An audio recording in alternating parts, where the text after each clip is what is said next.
where the rubber always meets the road, I think. Actually, I'm not even sure what that means. Heartland Newsfeed Radio Network, live at heartlandnewsfeed.com. KCRW sponsors include Blue Fox Entertainment, presenting St. Judy, the true story of immigration attorney Judy Wood, who led the landmark battle to establish legal rights for women seeking asylum. Starring Michelle Monaghan and Common. Now playing.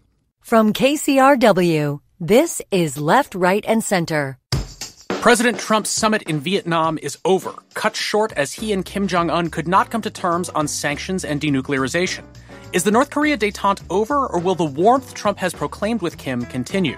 Welcome to Left, Right, and Center, your civilized yet provocative antidote to the self-contained opinion bubbles that dominate political debate. I'm Josh Barrow. Later in the show, we'll look at the skirmish between India and Pakistan. Heather Holbert of the New America Foundation will tell us how much we should worry about it. We'll look at President Trump's personal decision to override career staff and give his son-in-law a top-secret security clearance. Plus, Michael Cohen. You may have seen him in the news this week. We'll discuss how the things he said will affect the probes into the president. We'll look at some unlikely legislative wins by Republicans in the House minority, at the effort to stop the president's emergency declaration at the border, and at additional candidates piling into the Democratic presidential primary. All that, plus the tax cut you are probably getting whether you like it or not, is coming up next on Left, Right, and Center. We'll be right back. Welcome back to Left, Right, and Center. I'm Josh Barrow, your center and business columnist at New York Magazine. On the right is Rich Lowry, editor of National Review. On the left is Elizabeth Brunig, columnist at The Washington Post. And our first special guest today is Heather Holbert. She is director of the New Models of Policy Change project at the New America Foundation. She's also a contributor to New York Magazine, where she writes about foreign policy and national security. There was a lot of news on Wednesday. Michael Cohen told the House Oversight Committee what he knows about Donald Trump. We will discuss that later in the show. And at the same time, Trump was halfway around the world in Vietnam for his second summit with North Korean leader Kim Jong-un. It did not go great. The summit ended early with the U.S. unwilling to entertain an overreaching North Korean demand, the withdrawal of all sanctions imposed on them since 2016 except those directly related to arms. With the North unwilling to make concrete enough commitments on weapons of mass destruction, there wasn't much to talk about, and the leaders called it a day. They tried to sound conciliatory. Trump expressed a feeling of, quote, warmth with Kim Jong-un, and said he hoped the warmth would continue. But Trump also said he thought there might not be another meeting for a long time. Heather, did this outcome of the summit surprise you? You know, the substance of it wasn't at all surprising because sort of if you study the issue, you knew that at a certain point, the things the U.S. was asking for were things that North Korea had no intention of giving. I have to say that I'm pleasantly surprised that both sides seem decided that it doesn't benefit them to go back to the fire and fury period. So the fact that you could have a summit breakdown and both leaders thought, as you said, it was in their interest to keep playing nice with each other. And I should say that Kim Jong-un has actually kept that up since getting back to Pyongyang, and he's actually sounded more optimistic about there being more meetings. So that piece, you know, that we're still that we may have broken up, but we're still friends, is sort of better than I would have thought we could manage, given that desires were always incompatible. Liz, you've had a relatively positive view on these talks. Are you disappointed? Is there something that should have been offered to keep the North at the table here? You know, I understand that it's difficult to, especially because we don't actually have a full accounting of what's going on inside North Korea, exchange a complete lift of sanctions, which seems to be what they were requesting, in order for a dismantling of a particular nuclear facility when there might be others or things we don't know about. That is disappointing. But I do think ultimately it's a positive thing that Kim Jong-un has come to the table. South Korea seems optimistic about the direction things are moving in. So does Japan. These are people in the immediate zone of influence of North Korea. And I think that's a really good sign. Rich, there had been a lot of fear here that President Trump would make some grand and reckless concession to the North Koreans in order to be able to come out of this meeting and say he'd made a deal, and he didn't do that. He didn't. My fear, even less than a grand concession, would have just been the trajectory we were on, which was some sort of sanctions relief and more trade and aid from the South in exchange for some step-by-step agreement to supposedly begin dismantling the enrichment facility that we've been focused on for a very long time. And I think that would have been a mistake. That would have been a bad deal. So I'm very glad that this blew up. Apparently, the North Koreans overreached. I don't know why, given that just a much smaller deal would have been in their interest. So I would think that they will hope that this is revived in some form because it's the game they've always played. And I'm hoping that the president realizes that Kim Jong-un is not a promising young man. He's not going to give up his nuclear program, and he's only going to sign on to a deal that he believes will extend the life of his vicious and evil regime. Yeah, well, Heather, what do you make of that? Was this a miscalculation strategically by the North Koreans? Is it that they really thought they were going to be able to roll the president in much the way that commentators in the press in the U.S. were worried that the North Koreans would roll the president? Did they not expect him to agree to the thing they asked for? I don't think the North Koreans counted on the conjunction of the summit with the Michael Cohen hearings, and Trump, I think, feeling under a little more pressure to keep the wing of, or just the majority of the Republican Party, which is really uncomfortable for all the reasons that Rich just laid out, with the idea that he would have done a deal that wouldn't lead to the complete denuclearization of North Korea. So I think maybe the North Koreans assumed that Trump was ready to make a partial deal. I think Trump may have been ready to make a partial deal, but this was not the moment, I think, he judged where you were going to pull that off successfully in American politics. I should also say that this is the core long-term problem with North Korea that transcends partisan politics, which is nobody has been able to figure out how to actually get them to give up their nuclear weapons. They don't seem to have any intention of that. And then who wants to be the president who says, no, we're actually going to have to live with a nuclear North Korea? Yeah, Rich and Liz, I'm wondering what both of you make of the president's personal comments about Kim Jong-un in conjunction with this summit. I mean, I understand that diplomacy can involve working with awful people and finding shared interests, even if we don't have shared values. But why is the president out here saying that he feels warmth with Kim Jong-un? Why is he saying that he takes Kim Jong-un at his word about the circumstances of the detention of Otto Warmbier? It seems I can't figure out what the strategic purpose is for this sort of public ass-kissing.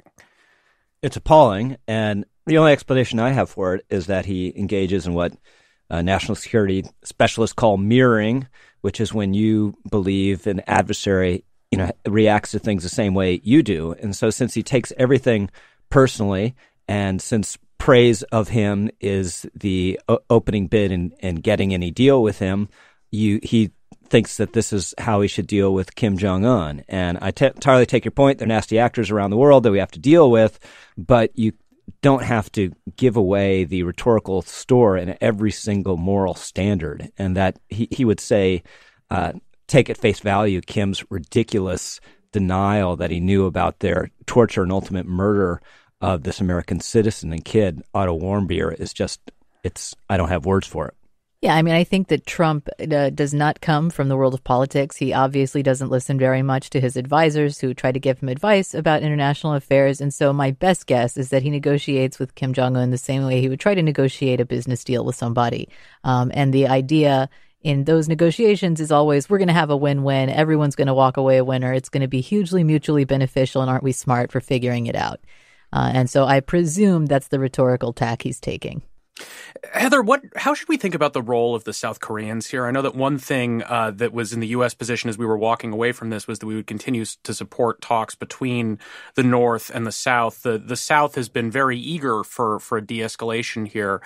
Are there productive things the two of them can do together, even if we're not making progress with Kim?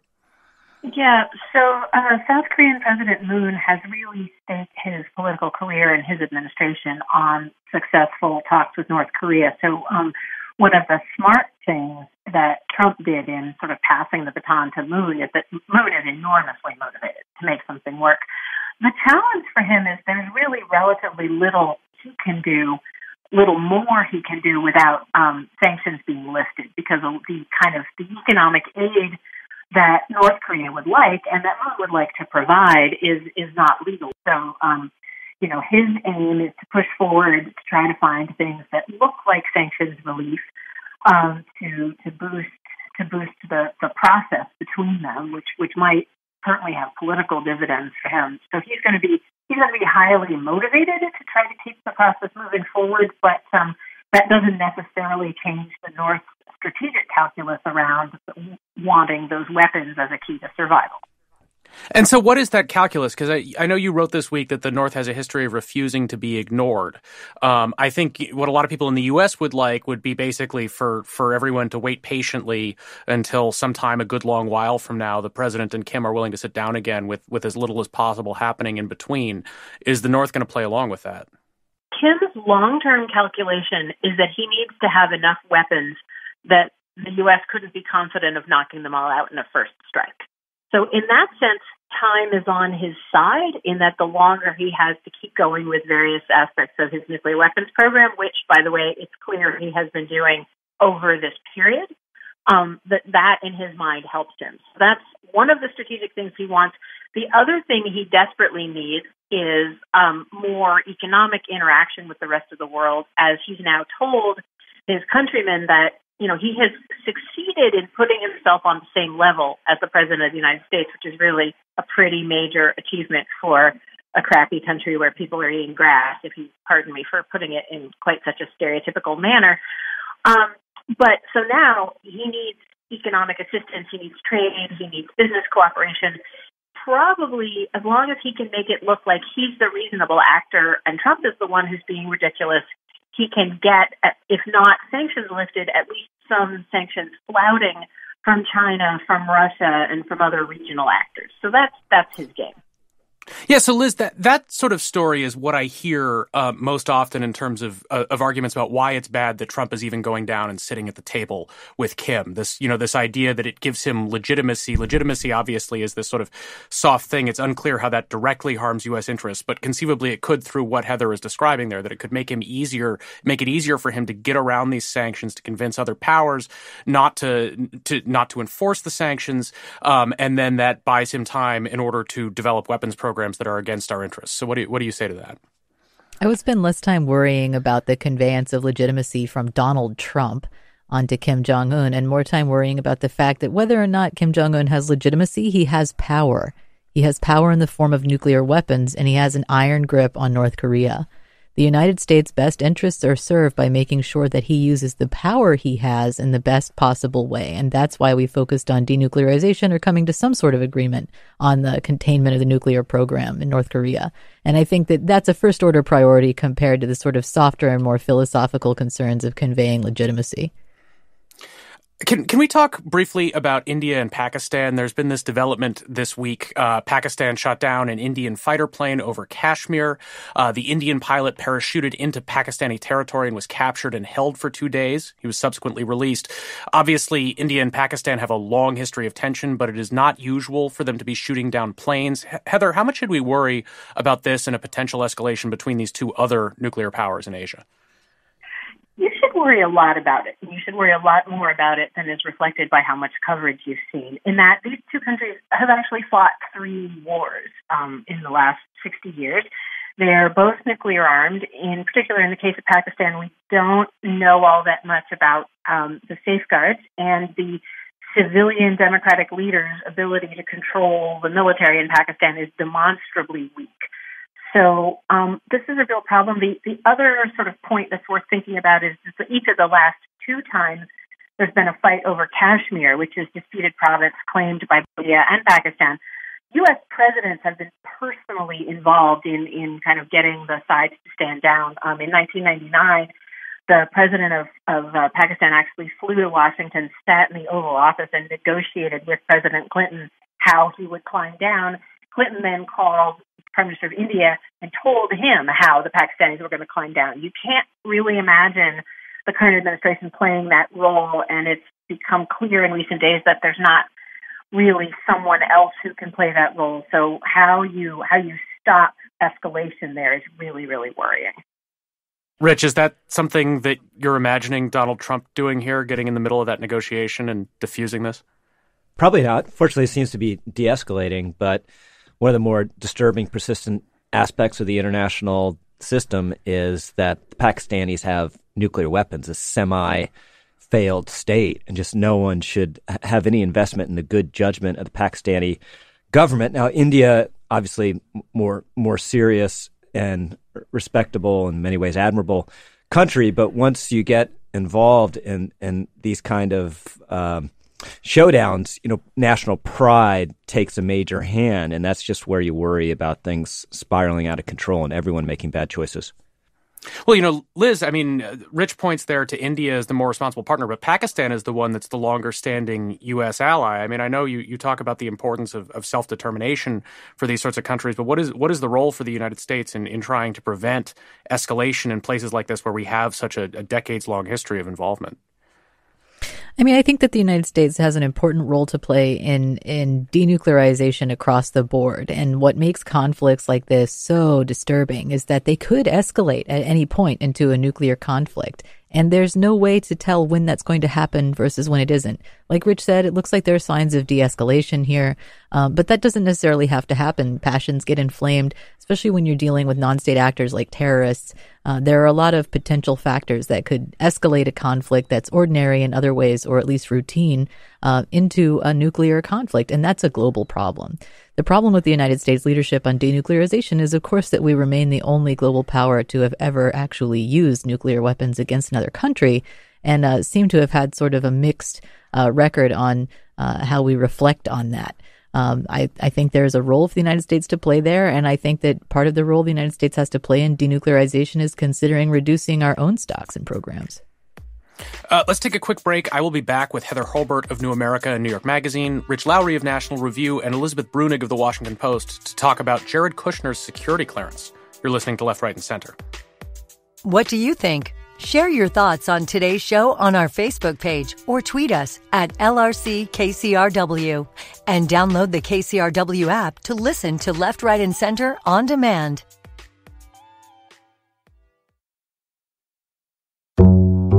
Hey, it's Ken White. 10 years ago, would you have thought that White House legal strategy would be a dinner table topic? Keep up.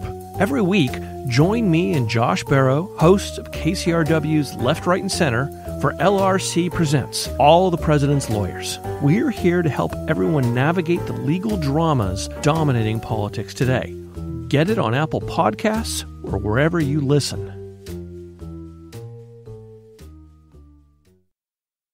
Back again with Left, Right, and Center. I'm Josh Barrow of New York Magazine. On the right is Rich Lowry, editor of National Review. On the left is Elizabeth Brunig, columnist at The Washington Post. And Heather Holbert, director of the New Models of Policy Change project at the New America Foundation, is also with us. So less than a month ago in an interview with ABC News, Ivanka Trump denied that her father, the president, had any involvement in getting her or her husband's security clearances. It seems that's not true. President Trump ordered that his son-in-law, Jared Kushner, be given a top-secret security clearance over the objections of career staff, according to reports in the New York Times and the Washington Post. Those reports say then White House Chief of Staff John Kelly wrote a contemporaneous memo saying he was ordering the clearance's issuance at the president's direction. The Times also reported that White House counsel Don McGahn had objected to the clearance.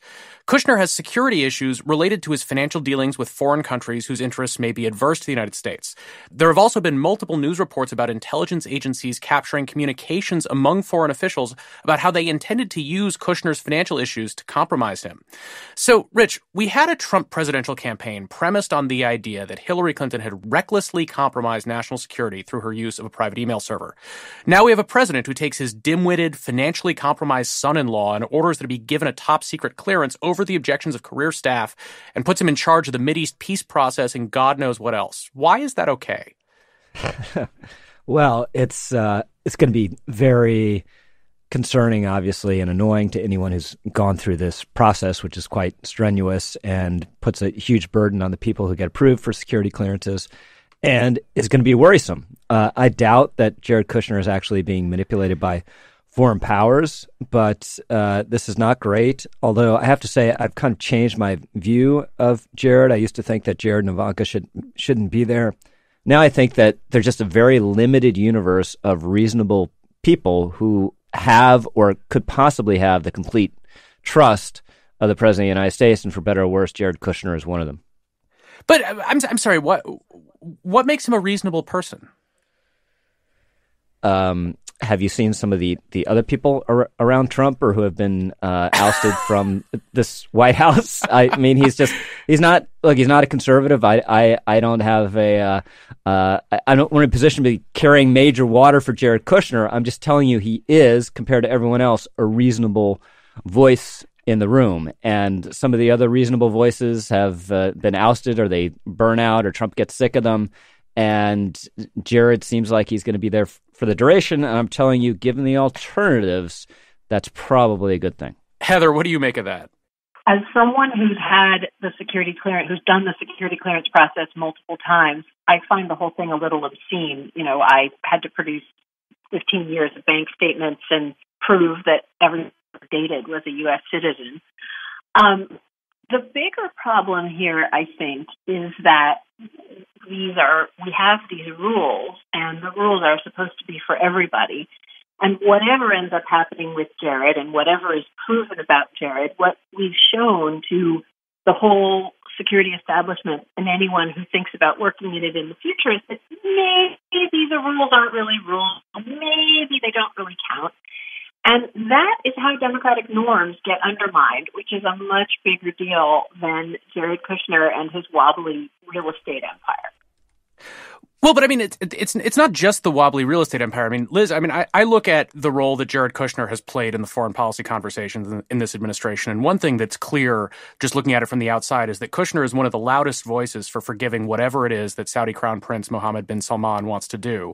And maybe that's because of something about Jared Kushner's financial dealings. Maybe it's just because of his bad judgment. But either way, that really seems to cut against the idea that we want Jared Kushner in there being one of the reasonable people close to the president on foreign policy.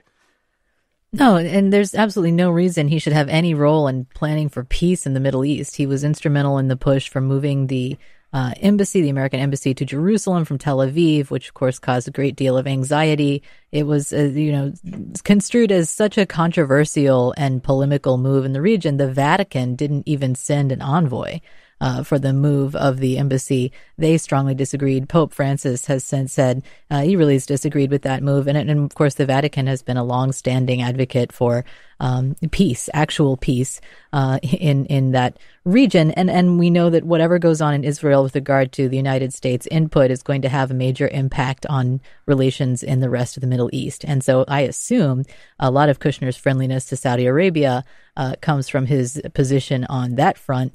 And again, that's a position some people occupy, pretty extreme position to occupy. But for an unelected official who has no real reason or credibility or experience in this arena, it's extremely bizarre and very disturbing that he's getting to move around sort of like a bull in a china shop in such a delicate situation. We're going to have to leave that there, unfortunately. Heather Holbert, director of the New Models of Policy Change Project, the New America Foundation, and contributor to New York Magazine, I want to thank you for joining us. Thanks for having me. It's been a busy week on Capitol Hill. Let's start with Michael Cohen's hearing before the House Oversight Committee. Cohen is going to prison in a couple of months, but his reporting date got delayed, among other purposes, so he could speak with Congress about what he learned in his decade-plus of dealings with Donald Trump. Cohen made a few key allegations in his testimony. He said the president's own attorneys reviewed and edited the statement in which he previously lied to Congress about the president's involvement in the Trump Tower Moscow project. He provided further evidence of the president's involvement in the scheme to pay off Stormy Daniels, including a reimbursement check signed by the president while he was president. And he alleged that Roger Stone told the president in advance of the WikiLeaks dump of hacked Hillary Clinton-related emails that would come in July 2016, and that Stone told the president he learned it was coming because he spoke with Julian Assange of WikiLeaks. I asked Ken White, my co-host on our sister show All the President's Lawyers, to provide a summary of how everybody performed at this hearing. Here's what he had to say. Wednesday's hearing before the House Oversight and Reform Committee involved a lot of lawyers, but it was not a good day for lawyers. Michael Cohen, the star witness, certainly was not an advertisement for the profession. Recently disbarred, convicted of felonies, headed to federal prison for 3 years, he sat and admitted to a long array of lies and cons. And he didn't even do that perfectly right. He was, after all, still Michael Cohen, even if he'd been disbarred and convicted, and he could not avoid the essential nature of his personality. The man who said famously, "says who," couldn't resist taking a few shots at the members of the committee. The famously defensive man couldn't help quibbling over things like whether pharmaceutical companies and Kazakh banks were paying him for lobbying or just for his sunny personality. But he did achieve something important. He was modest in his accusations, and that gave him a measure of credibility. There were many opportunities for him to tell big stories, to commit to stories of collusion with Russians, or to endorse salacious rumors of sex tapes. But he didn't do that. For the most part, he stuck to a rather narrow array of accusations about the president. The Democrats didn't do too much better for the legal profession. When you bring a cooperating witness in front of a jury or a judge, you can't gush over them. As the prosecutor, you've got to yank their chain a little. You've got to show the jury that you know they're bad people, but they have things to say that the jury should listen to. Most importantly, you need to connect their claims to corroborating evidence. For the most part, the Democrats on the committee didn't do that. They gushed. They eagerly embraced Cohen's new personal narrative that he's a broken man on a path towards redemption. They fished around for more juicy details that he might be able to tell about the President of the United States. They did not weave together his claims and corroborating facts from the special counsel investigation. For the most part, they speechified. The much-talked-about Alexandria Ocasio-Cortez was probably the best example of decent questioning. She was terse, factual, and not flashy, the way such an examination should go. If the Democrats were unimpressive, the Republicans made any watching trial lawyers cringe. A good cross-examination takes patience and preparation. It's not just yelling at the witness. It's not just hacking away like with an axe at a piece of firewood. But that's mostly what the Republicans did. They denounced. They focused on silly details like the Women for Cohen Twitter account. They had Cohen readmit multiple times the many bad things he'd done. They threatened him with new criminal investigations. And by the end of it all, they'd really only accomplished 3 things. They showed that they were really mad. They showed that they didn't really seem to care about the substance of Cohen's claims about the President of the United States.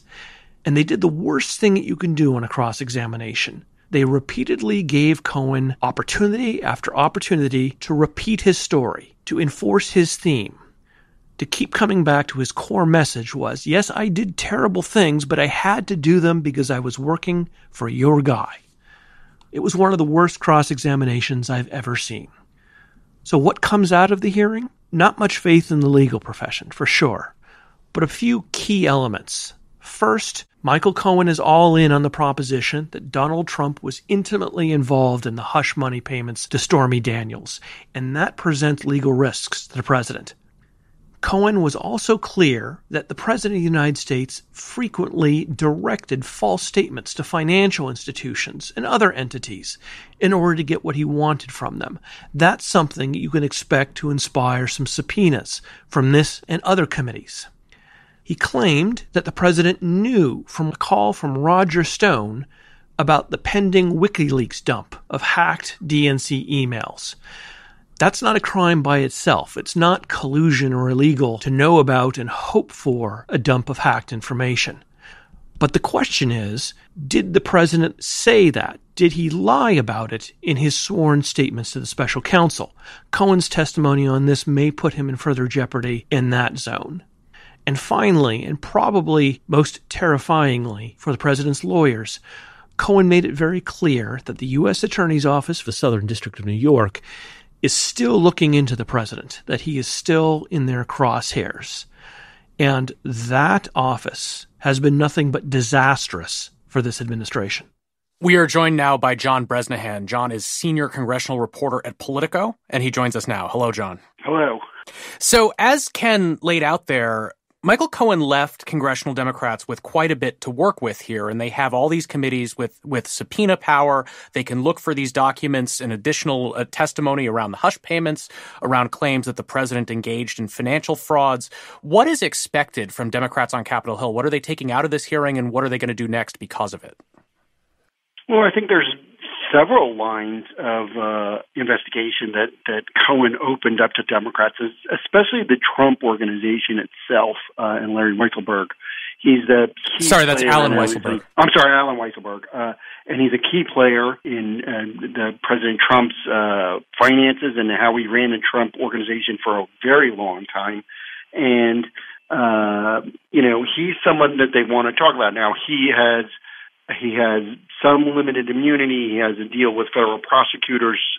Somewhat he's cooperating in some fashion, but they clearly want to talk to him. And as you mentioned in your setup, Cohen showed a payment to himself from Don Trump Jr. and the Trump Organization, and Weisselberg was part of that. And so, that implicates the Trump Organization in a potential crime, a potential criminal act. So I think that is clearly where they're going to go. And then there's the question of, do they go after the Trump children? Do they go after Don Trump Jr.? Do they go after Eric Trump? Do they go after Ivanka Trump? I think there's clearly a debate going on among Democrats whether they do that. That would be a very sensitive area, going after the president's children. Traditionally, we've tried to stay away from family members in these political fights, but in this case, I mean, Don Trump Jr. was implicated again in an alleged criminal act. So, there are Democrats who want to call him for an open hearing. So, but I'm not sure if we'll actually go there. So there's a lot of lines where they can pursue. Question is, how much will it interfere with Special Counsel Robert Mueller's investigation? And they have to coordinate with the Special Counsel's office and say, well, we can go here or not there. And presumably also with the Southern District of New York. Liz, I wanted to ask you about the line of questioning from Congresswoman Alexandria Ocasio-Cortez that Ken mentioned in his remarks. Unlike a lot of the members of this committee, she is not an attorney, but she had one of the lines of questioning that seemed most effective in terms of opening up new lines of inquiry that they could then seek, further testimony and further documents on, including focusing on questions about improprieties in the way that the president obtained insurance on his properties. Alexandria Ocasio-Cortez, since she's come on the scene, has had so much exposure, so much more than the average member of Congress, especially, a freshman member of Congress, that I think opinions about her abilities develop very quickly and very polemically. So especially out of the right, you got this narrative about her being sort of fatuous and childlike and ridiculous in most of her statements. But the reality is she's exposed quite a bit. She gives a lot of statements, so there are going to be periodic mistakes. But she's also extremely canny and extremely smart. And these were very incisive questions. And she definitely moved the hearings further than a lot of other Democrats. Rich, I thought it was interesting the way that Republicans on this committee handled the hearing because, as Ken described, they just focused so much on calling Michael Cohen a liar, which is fair enough because he is a liar. But through the course of the hearing, he actually made quite a few exculpatory statements about the president, usually in response to questioning from Democrats. He said that he had no direct evidence of Trump campaign collusion with Russia. He said he never went to Prague, which is one of the key allegations in the dossier, that he'd gone to Prague as part of a collusion conspiracy. He declined to endorse various theories about the president that were floated by Democrats on the committee. He doesn't think there's a P-tape. He doesn't think there's a tape of the president hitting his wife in an elevator, nor does he believe the president would ever hit his wife.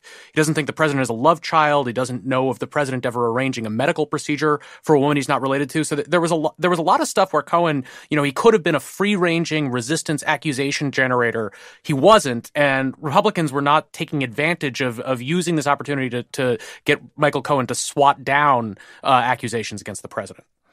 Yeah, it was difficult because on the one hand, he was exculpatory on sort of the hardcore version of collusion, where you'd think Michael Cohen would be the type of Trump operative who would have been in the middle of such shady dealings. Instead, he has no evidence of it directly, and he shot down a few things that are really important to the theory that this was truly dastardly, near treasonous doings, including that he went to Prague to coordinate the whole effort. But on the other hand, obviously, he was saying things that are extremely damning of the president and things that go to his potential criminal exposure. So it seems to reinforce, we'll know more soon when we actually see the Mueller report or summary of the Mueller report, where we were drifting towards anyway, which is the collusion, any kind of real criminal conspiracy between Trump and Russia seems to be getting further away rather than nearer. While, as Ken pointed out, the SDNY investigation or investigations, given that Cohen seemed to refer to, another matter that we don't necessarily know about that they've been looking into, that's the pointy end of the spear in terms of the investigations of Trump and in terms of his legal jeopardy. So one of the key things that everybody wants to see in terms of understanding the president's finances is his tax returns. And John, my understanding is that the Ways and Means Committee in the House has an absolute legal right to obtain the president's tax returns if it wants to, but it hasn't yet actually made that request to get those returns. Do you know why there's been hesitation? I know there have been some Democratic members on the Hill who have been grumbling that this hasn't been done yet. What are they waiting for? Well, the Ways and Means Committee Chairman Richie Neal, a Democrat from Massachusetts, he wants to be very, very cautious here. And he has, it's a pretty good point. I mean, what do you do with the president's tax returns once you have them? I mean, can you make them public, which is what, a lot of the Trump detractors want to do. They want to put it out there and show, well, let's look at his tax returns. That'll give us an idea of his business interest, and then we'll be able to look at his loans and his business interests overseas, and we'll look where, what kind of interest does he have in Russia and the Deutsche Bank loans and everything like that. So, I mean, I think Neal is very cautious on the grounds that, what does the committee do with this? And I also think that they're clearly preparing for a legal battle. I think you're going to see Trump employ every legal defense he can find or he can create to try and block them from either getting his tax returns or further on releasing any portion of it, all or any portion of it. So I think that Neal is a close ally of Speaker Nancy Pelosi, and Pelosi is her whole point here is, when talking about impeachment or any of these other issues, is you can't just start on this without any cover, and you need, bipartisanship. And unless the Republicans on the committee are going to engage in this, you're exposing yourself to political attacks, and you can't go somewhere where you're not sure where you're going to end up. So I think, but the Republicans on the committee are never going to agree that they ought to seek the president's tax returns. If you're waiting for Republican support, you're going to wait forever. I do think that they try to operate in a fashion and say, look, we have the right to do this. I think if you do this now as a committee, what's going to happen in the future?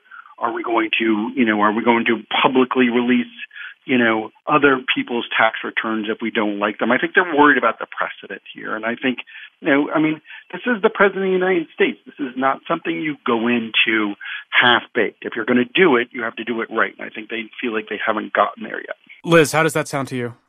And I'm not terribly worried about the precedent because it already seems to be the case that there are demands constantly for the releases of taxes related to public figures. And I'm not sure I even totally disagree with those demands. I mean, it's obviously important in Trump's case for a variety of reasons, including some criminal allegations.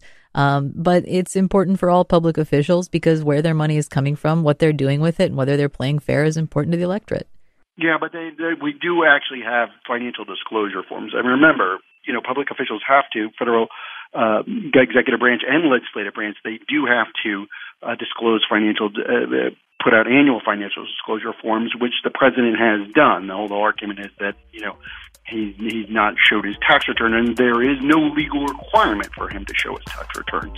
Let's take a quick break. I will be back with Liz Brunig of The Washington Post, Rich Lowry of National Review, and John Bresnahan of Politico to talk about congressional disapproval of the president. You're listening to Left, Right, and Center.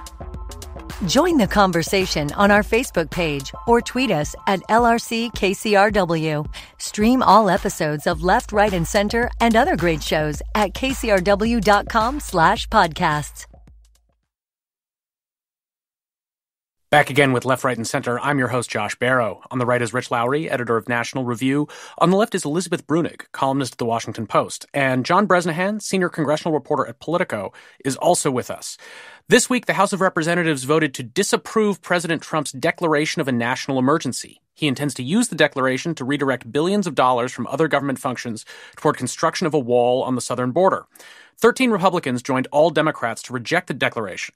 The Senate will have to vote on disapproval within the next month. The president is expected to veto the disapproval motion if it reaches his desk, and it appears that he has enough Republican support to sustain the veto, which means the emergency declaration will ultimately go forward. Then it will be on to the courts to decide if the declaration is legal. Rich, why is there so little Republican support for constraining the president's executive power here? Most of the handful of Republican votes that we saw for disapproval in the House came from moderates, not from the sort of conservative members who have tended to talk most about the problem of executive overreach. Yeah, so a couple things. Everyone's very reluctant to buck Trump because you upset the Republican base and you get a lot of flack for it. And they also don't want to be seen substantively being on the other side of Trump on the wall. And then there's kind of the Mike Lees of the world, more thoughtful constitutionalists who think actually look at the black and white letter of the law. He does have the authority to do this. It's not illegal. As I've said before, I'd still think this is a bad idea. I'd vote to disapprove because it's clearly an end run, even if technically legal, around Congress's spending power. I've talked to some congressmen about this recently, and my understanding of the way the spending is sequenced, that it may be that the emergency funds never really come into play because there is a legitimate appropriation of 1.3. There's some other pots of money he can have access to, apparently, without entering such legally dubious ground. So maybe this is kind of a fight over principle that doesn't really affect how much is spent on the wall. And I asked these congressmen, well, why then do you think he did it? And they just think he kind of did it because he likes the idea of doing it and it feels like a strong move, and he likes the idea of an emergency at the border. John, what is going to happen with this in the Senate? The expectation is that this disapproval will pass the Senate and reach the president. He'll have to veto it. It's not there yet. They don't have enough Republican support to pass it yet. They only have 3 Republicans who have formally said they would vote with the Democrats on this. So they need at least one more Republican. Now, Lamar Alexander, Tennessee, who's retiring, spoke on the floor yesterday, and he said he wants this emergency declaration withdrawn, but he did not formally commit to voting with the Democrats on this. So they're not quite there yet. They're on the verge of it, but they're not quite there yet. I think that, the critical moment will be this week on whether they figure out whether they have enough votes to push it through or not. We should also talk about motions to recommit. These are a procedural move in the House. Basically, they allow the minority party to force a vote on an amendment to a bill that the majority has brought to the floor. Usually, these are party line votes. Not a single motion to recommit that was offered by Democrats was approved during the 8-year Republican majority from 2011 through 2018. But Democrats have been breaking away on these votes, and in the last 2 months, Republicans have gotten 2 of their motions to recommit passed, which means that they were able to change legislation that Democrats were planning to vote on. One was a provision added to a gun bill that requires that unauthorized immigrants who seek to buy guns will be reported to Immigration and Customs Enforcement. The other motion added a condemnation of anti-Semitism to a bill withdrawing support for the Saudi war in Yemen. Now, that sounds innocuous enough, but adding that amendment caused a procedural problem that interfered with Democrats' strategy to force the Senate to take up the bill. Liz, what do you make of the Democrats' failure to keep the party line here? The Democratic Party, and I think this is pretty obvious in the 2020 field of candidates, is an ideologically diverse party. So if you think of the Republicans for the past almost decade as being the ruling party, the Democrats are the opposition. And you see all the characteristics of an opposition party, which is a wide ideological range. And so you do have some people who, especially if they're from purple states or they're in districts that are endangered, can periodically line up with Republicans. And you see Democrats who don't line up with Republicans who still hold stances that are more conservative on a lot of issues than Democrats nationwide poll in favor of. But then at the same time, you do see sort of an activist core of left-wing Democrats in the party. So I think it's unfortunate that Democrats break away and vote with Republicans and oftentimes screw their own party's strategy. But I think it's something you're going to see until a new generation of Democrats replaces the old generation of Democrats. John, I gather there's even been a dispute within Democratic leadership about how much they should tolerate members of the party going off and voting for these motions. Some of them think that it's fine for members in vulnerable districts to be able to build an independent voting record that they can go back and show to voters. Yeah, this has exacerbated a split between Pelosi on the one side, and then you have the majority leader, Steny Hoyer, and Majority Whip Jim Clyburn on the other. And this is, a real disagreement with, Pelosi takes a hard line on this. This is a procedural vote, and traditionally the leadership on both sides of the aisle, you can vote against us on a bill, but you always vote with us on procedure, especially in the majority. Because if you lose the procedural votes, you lose control of the floor, you lose control of legislation. And Hoyer and Clyburn argue that, look, for all the, press that AOC gets and Ayanna Pressley and Ilhan Omar and Rashida Tlaib and all these superstar freshmen, it's the moderates that made their majority, and that they have to cut these guys loose on certain votes if the members want to be cut loose. So, and Pelosi, she went in and yesterday at a meeting and she kind of read them the riot act, and she said, this is not a day at the beach. Being in Congress is tough. You got to take tough votes. So there's a real divide in leadership. They haven't decided if they're going to change the rule or not. They're talking about it, but it looks weak if they do that. They actually did. There was another motion to recommit yesterday on a gun bill. They only lost 2 members, so there's really heightened interest on this. But Republicans are very good in the minority. They're very good at exploiting the divisions Liz was talking about in the party, in the Democratic Party. It's they're much more ideologically diverse than Republicans traditionally have been Democrats, and Republicans are good at exploiting them. They really know they've just been exceptional in this. In the 4 years that Democrats are in the majority from 2006 to 2010, they lost 29 of these votes. And as you mentioned, Josh, the Republicans never lost one of these votes in 8 years of the majority. So it's kind of fascinating to watch them. John Bresnahan of Politico, I want to thank you for joining us. Thanks for having me. Before we go to rants, Liz and Rich, I want to talk a little bit about the 2020 presidential campaign since the election is just 20 short months away. It's so close now. Liz, we haven't spoken with you since Bernie Sanders officially announced his run, and his fundraising has been particularly impressive. What do you make of the start of the Sanders for President campaign? Yeah, how about my boy? Liz is beaming. I am. Liz smiles so broadly. $10 million. No, I mean, I think it's a really good sign. I think it's a sign that there's a lot of speculation that Sanders' movement had sort of died off, that it had lost membership or lost interest, and that he would enter 2020 in a kind of anemic fundraising position. But when you look at the data that he's gathered from his fundraising, not only is it an enormous amount that puts him in an obvious front-runner position, he has picked up new people. I think almost half of his donors this time had never donated to him before. And he hasn't maxed out donations with a huge number of those donors. At the same time, he's also, I think, has going about $600,000 of monthly recurring donations. So it's put him in a really dominant fundraising position. I think that was surprising to a lot of election watchers who thought that he would re-enter with a kind of diminished base. Rich, I know you're at CPAC this week, the Conservative Political Action Conference, and Andrew Egger at the new publication, The Bulwark, was tweeting about 2 contradictory themes that he was hearing there. One is that Democrats are more extreme than ever and are now openly embracing socialism, and the other theme is that Obama was a socialist. Have those loose charges of socialism taken some of the sting out when Democrats put up candidates who really mean it when they say socialist? Well, yeah, I think the way conservatives feel is there are things we've said about the Democrats all along that they vociferously denied, and now at least some of them are saying openly, you want basically socialized medicine and to eliminate private insurance. Kamala Harris, yeah, that's what we want to do. You favor abortion up to and really including infanticide. Yeah, that's what we do, at least some of them. So the charges in the past may have been hitting on a tendency and been exaggerated, but conservatives now feel vindicated in at least the left of the party being more open about these goals. Liz, I want to talk with you about Beto O'Rourke from your home state of Texas. He is about to announce something big. People assume that it's going to be a presidential run. Quinnipiac actually came out with a poll of Texas that found him tied with incumbent Senator John Cornyn if he were to go and run for Senate again instead of running for president. Do you want to urge him to run for Senate again?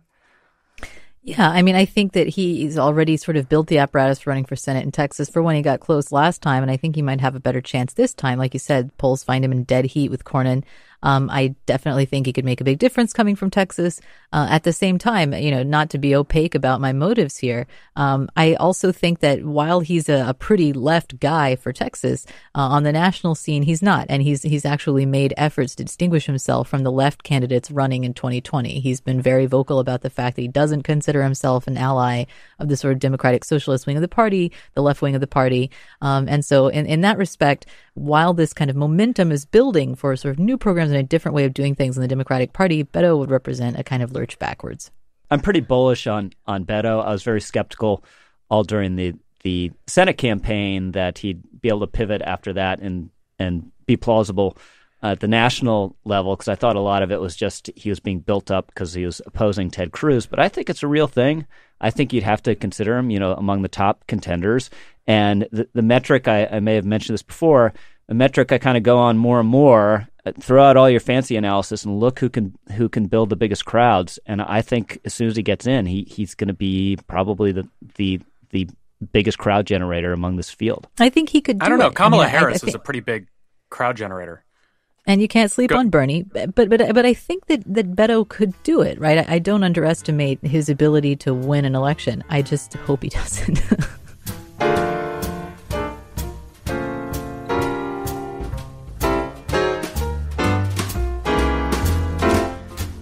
We've reached that time once again for our famed left, right, and center rants featuring pet peeves from across the political spectrum. Rich Lowry, it's your soapbox. Perhaps there's no more stark example of what feminists call a, quote, power imbalance than a famous billionaire going to an illicit spa where desperately poor Chinese women perform sex acts on him. That's what Robert Kraft, owner of the New England Patriots, got caught doing. In recent years, the focus of prostitution busts has increasingly shifted from the prostitutes to men like Kraft. Good. Liz Brunig, what's your rant? Every time there's a publicized hearing on TV of someone of dubious credibility giving some kind of statement, there are sort of hoodoo speculations that follow in the media about what their body language, eye contact, or tone of voice can tell us about their honesty and sincerity. I'm here to tell you, liars are good at lying. I have no idea if Michael Cohen was telling the truth about what. I'm sure there was some truth mixed in there and some Michael Cohenisms. But seeing the media speculate on that stuff is always a little bit annoying. For my rant, I've been hearing from a lot of liberals that their taxes are going up because of the new tax law, and polls show a majority of Democrats expect a tax increase because of the law. Of course, you don't have to like the tax cut bill even if you got a tax cut, but a lot of people who've been assuming their taxes are going up are wrong. According to the Tax Policy Center, about 6% of tax filers will pay higher taxes this year because of the law. Low-income people will often have no change in their tax. A large majority of middle and upper-income tax people will get a tax cut.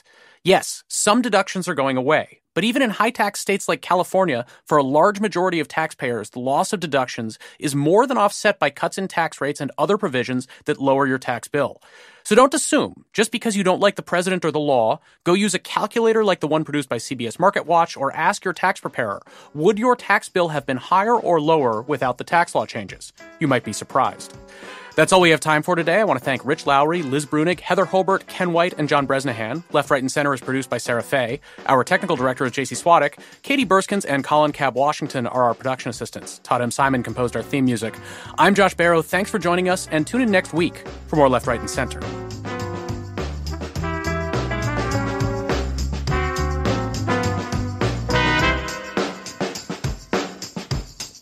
Download and subscribe at kcrw.com/LRC, the KCRW app, or wherever you find podcasts. Left, Right, and Center is produced and distributed by KCRW.